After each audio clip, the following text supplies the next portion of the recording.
In this video, I'm going to be going over the factors that we're using to analyze our next pricing software and the one we're going to choose and move forward with for our $100 million Amazon e-commerce business. Hey all, if you're new here, my name is Jassim Isa, founder of Videra, and I'm going to be going over the framework that we're using to analyze our upcoming pricing software and and the factors that we're using about that. And make sure to stick around till the end. I'm going to actually go over the softwares that we're looking to analyze and what we're going to do with those and how we're going to upload a recap on those movies. Obviously, we wanted to, given the amount of sales that we have, the impact of the pricing software can be huge.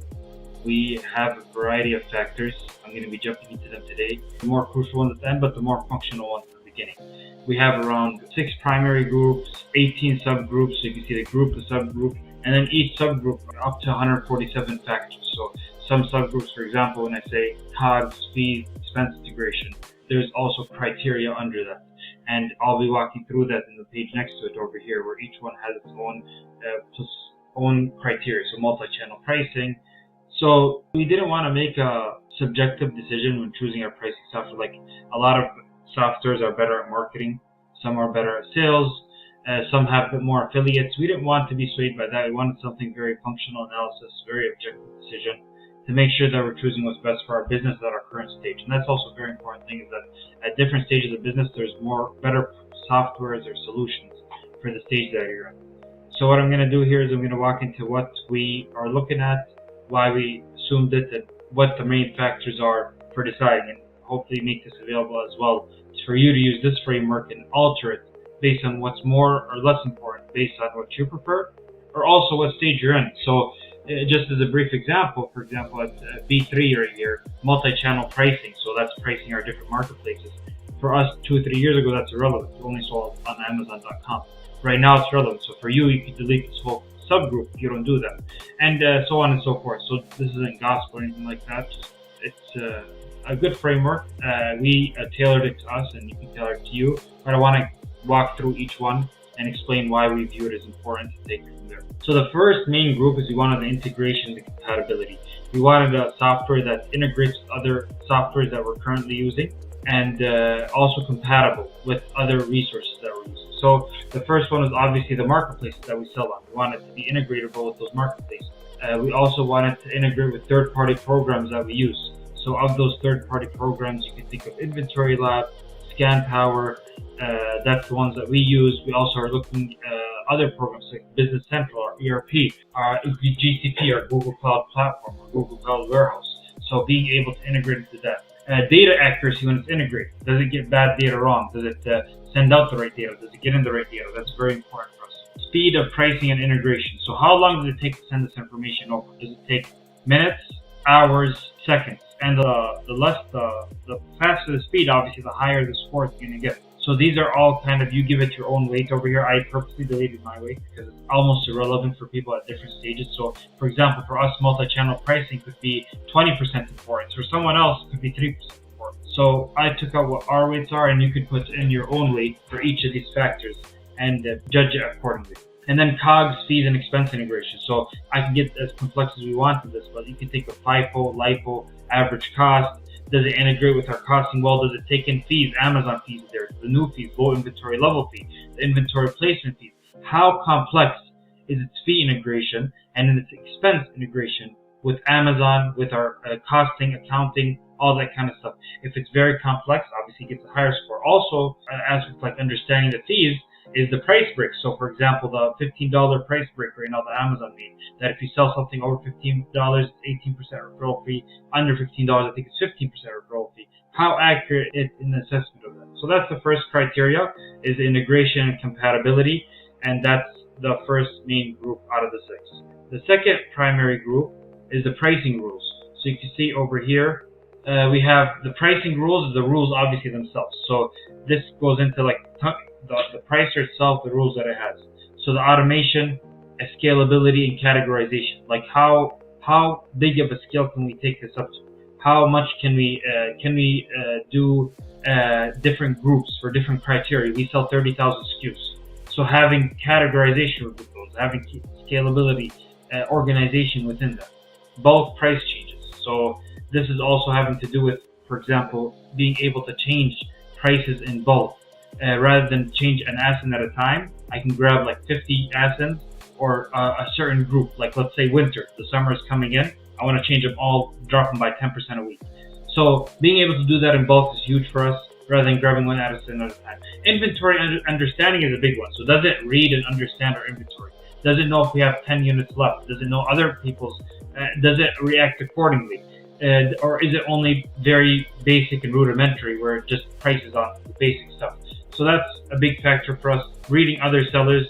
Does it understand other sellers? Does it understand their patterns? Does it understand how if they have a lot of inventory, if they have a little bit of inventory, are they pricing aggressively? Are they not pricing aggressively? And being adaptable within that environment. So the more adaptable software is, the more it can read other sellers and understand how to get the buy box around them. Obviously, that'll generate a higher score. And that's something that we're looking forward more to. The next step is buy box intelligence and ownership. So that's just understanding the buy box, the intelligence behind it, understanding how to get the buy box, how to fool other people getting the buy box. So for example, buy box strategies, yo-yo pricing, going down to get the buy box, raising the price. All that kind of stuff is the name of the game if you're selling on Amazon, is the buy box. I think 80 to 90% of the sales come through that, and that's what we're trying to get. We're always trying to be in the buy box. And how intelligent is the pricer that we're currently dealing with in understanding the importance of the buy box and going after it? Sometimes 1 penny below the buy box is not enough. The other guy, let's say you're a penny below the person and he has 1,000 units, you're never going to sell that item. So understanding that comes with, that's both of these, inventory understanding and buy box. So I'm just giving a framework or an example, a use case of when that could be more relatable. AI and conditional repricing, intelligent pricing in general. So all the softwares now claim to have AI capabilities. It's unfortunately being used in vain. I mean, it's not really the case for the most part. Understanding where pricing softwares can apply conditional rules effectively that really benefit us and that can outsmart other pricers and other competitors. And AI as well. Learning from competition, best behaviors, etc. And then customization is like how many factors does the pricing software have? We want more customization. We want complexity. When I was starting, I want simplicity. But now giving the variety of our SKUs, I want to have customization and also being able to request from the software that we're working with, since we're bringing them a larger account in ourselves, is like adding specific features for us. And is the customization there that we want specific stuff? For example, summer products or toys in December. I want to be when the price starts going up, we raise our price a lot, like by 200%. So we're not the bottleneck. Because if we have 1,000 units, we could be the bottleneck for the price raising.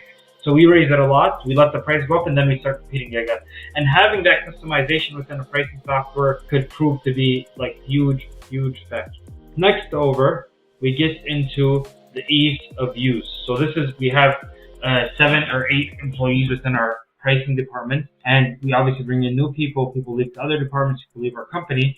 We want to be able to we don't want just one person that understands it and then we can't do anything about it.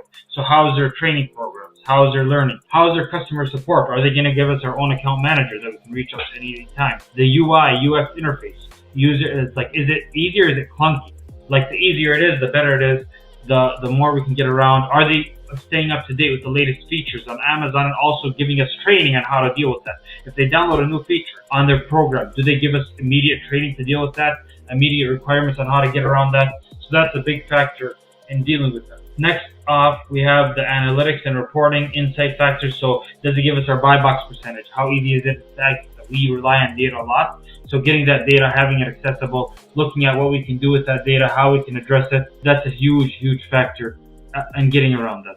Next up, we have compliance and security. Do they sell our data to competitors? Are they careful? Has there ever been a data leakage with this type of company?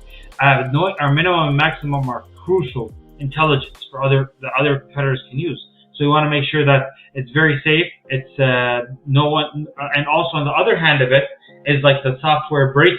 So let's say the software breaks, all the minimum prices are dropped by 50%, and you're selling everything for $2. We all know Amazon to Amazon flips. Sometimes, unfortunately, they happen because of a software breaking. How reliable, robust is that software, and how can we get around that? So that's a big part of it, is just getting the software more robust, that there's no leakages that happen, it's reliable, and we can trust it. And there's a few ways to do this. Obviously, we read about it, we test it, all that kind of going on that. And then the last, but obviously one of the more important ones is cost. So what's the cost of the software? Is it $50 a month or is it $10,000 a month? And that's obviously a factor. And how much weight does that have? So right now, it's all of these are going to be counted together in a cumulative factor and going to give us our weights. And this is the method that we're using for that.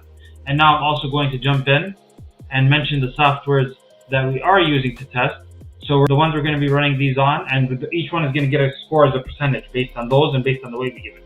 We're looking to test Channel Max, Aura, Smart Repricer, Be Cool, and repricer.com. We did a study in the market. These are the ones that the names popped out, and we're looking to run an analysis on all of these. And at the end of the one with the highest score is the one that we're personally going to go with. We're still conducting this analysis.